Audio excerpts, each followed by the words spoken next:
It seems like robots and artificial intelligence are taking over the world. They took over music, memes, art, hotels, and soccer. Oh, I'm sorry, football. Because China decided to make robots that can play soccer with humans in the future. So nobody has to worry about winning and losing. But we all know damn well if that's the damn case, robots are going to be winning those soccer games. It's not that hard to understand. You can tell robots are taking over soccer because in here literally says that China's men's soccer team hasn't generated much excitement in recent years, but the robots were doing 3-on-3 soccer matches, and it seems like it's not just soccer as well when it comes to other articles saying that they're also trying to use sport competitions like marathons, boxing, and football, aka soccer, as a real world proving ground, saying that the company that supplied the robots has said the sports competitions offer the ideal testing ground for humanoid robots, helping to accelerate the development of both algorithms and interrogated hardware software systems. Like, as you can see through the videos here, they act like they're penguins waddling away, but their whole goal too is to basically say that they want to play with humans in the future, but they have to make sure it's safe and efficient so nobody gets hurt and all this jibber jabber. I'm just gonna say this: why even have them play with humans? Because you already know damn well there's always gonna be a disadvantage.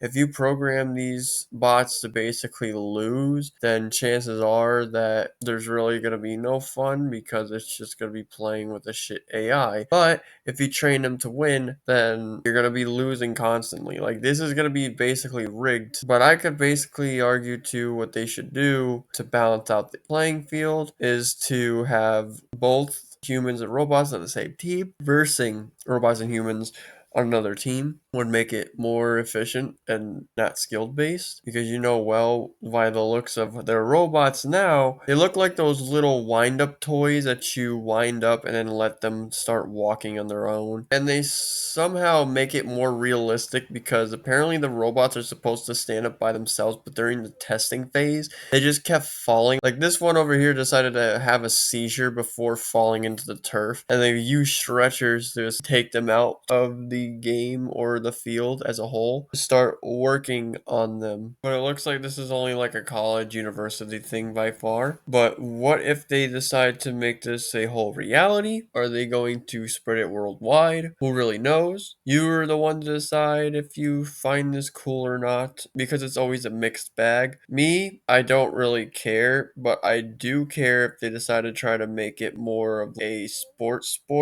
rather than just having fun like what they are initially wanting it to be. Like, if you're just gonna have the robots as toy things, initially having them just do what you said, you don't care about winning, you want them to improve their skills, like a training course and everything, then that's completely fine. But if you're going to try to make it into a whole, we need to put the Special Olympics or an actual games, not like games as in what I just said, like having fun, but like arcade or whatever. I'm talking about like actual real games where women and men compete in, then that's not gonna be good. And it's weird because a lot of people I've seen was saying robots are better than humans, which is why I made the example of the hotel. For example, in Japan, they have a hotel that is ran by robots.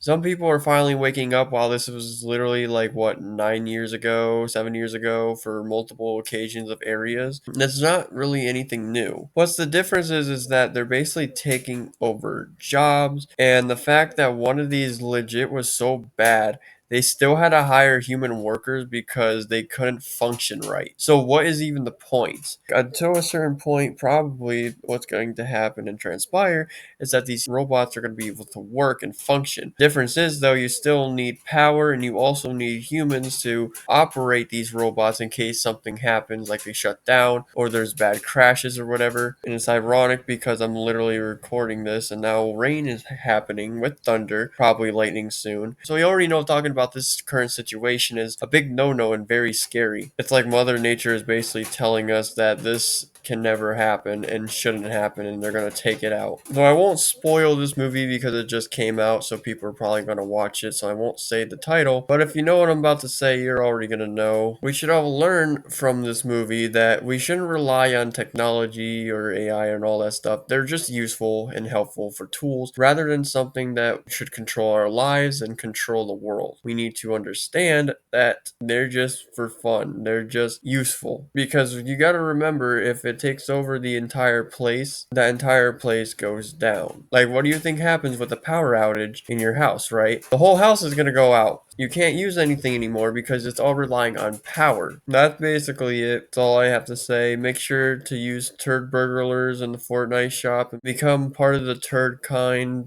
Be a channel member if that ever fucking decides to come back from the dead. It said it did. You guys can check for yourselves. Subscribe to this channel, yada yada yada, whatever. All that old YouTube thing that we all like to say in our videos because we are begging for attention or whatever. And yeah, be safe around the robots because we're about to have a situation soon, probably in 5 years.